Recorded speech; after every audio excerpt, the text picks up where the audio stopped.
La jeune Maddie McCann est née il y a déjà 20 ans, en ce 12 mai 2023. Une jeune Anglaise aujourd'hui connue dans le monde entier suite à sa disparition, survenue à Praia da Luz, Portugal, quelques jours seulement avant son 4e anniversaire. Si encore très récemment, une jeune femme acclamait être la jeune Madeleine, ce terrible fait divers a souvent été marqué par plusieurs fausses pistes. Au cours des premiers mois de l'enquête, la police portugaise a rapidement considéré que les parents de la jeune Madeleine, Jerry et Kate McCann, étaient derrière cette terrible disparition. Et les soupçons étaient d'abord centrés sur la mère de famille puisque comme l'avait souligné leur avocat, à la presse locale, la police soupçonne Kate McCann d'avoir tué accidentellement sa fille. Un scénario qui a depuis été démenti mais qui avait, pour le coup, concentré l'intérêt des forces de l'ordre sur une mauvaise route. À cela, Scotland Yard avait reçu plusieurs centaines d'appels provenant d'individus qui, sensibilisés par l'affaire, avaient rapporté avoir vu la fillette. Maroc, Chypre, Inde, Australie, Pérou. La jeune Maddie aurait été aperçue aux 4 coins du globe. Malheureusement, aucun de ces témoignages ne s'est avéré être vrai. Supérieur à lire, Maddie McCann, ce que l'on sait sur le jour où elle a disparu. Le cas Julia Wendell en février dernier, une jeune femme répondant au nom de Julia s'est saisie des réseaux sociaux afin de lancer un cri du cœur. Sur son compte Instagram, la jeune Polonaise affirmait dur comme fer être la fille de Jerry et Kate McCann. Pour prouver ses déclarations, cette dernière pointait ainsi du doigt non seulement les nombreuses similarités physiques qu'elle partage avec Maddie McCann mais expliquait également ne pas avoir de souvenir de son enfance. Pire encore, elle avait même confié ce souvenir d'avoir été enlevée par le passé.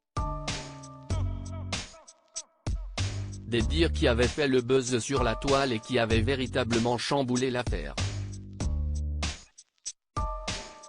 Convaincue qu'elle était Maddie McCann, Julia Wendell, ou Faustina, avait ainsi demandé aux parents McCann de faire un test ADN afin de corroborer ses propos.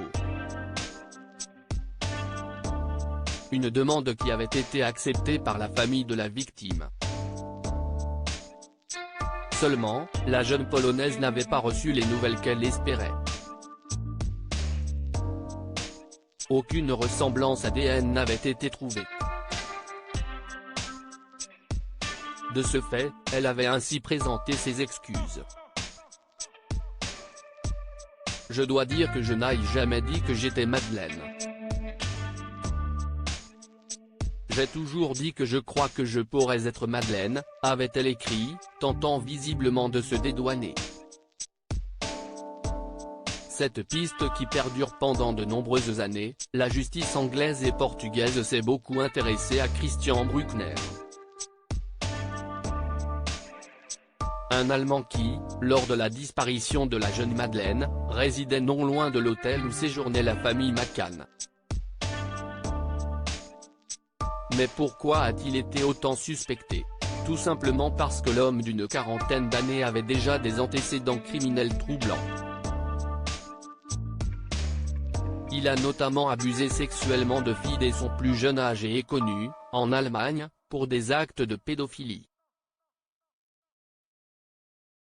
De ce fait, compte tenu de la proximité géographique de son logement et des accusations passées, les enquêteurs s'étaient alors penchés sur cette piste. Mais voilà, depuis 2005, Christian Bruckner purge une peine de prison pour avoir violé une Américaine de 72 ans au Portugal.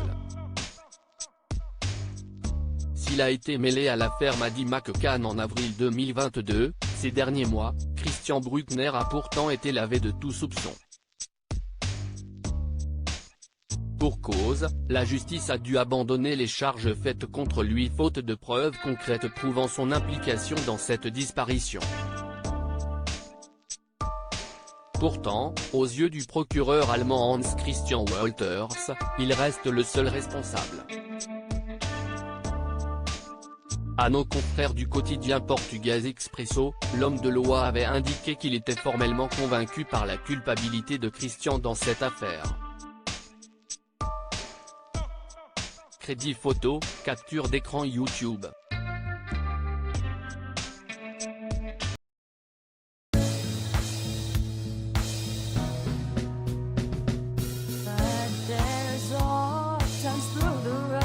I think you can let me know. Sit back, let me help you out. The step I gotta seek, so I see you out there's on your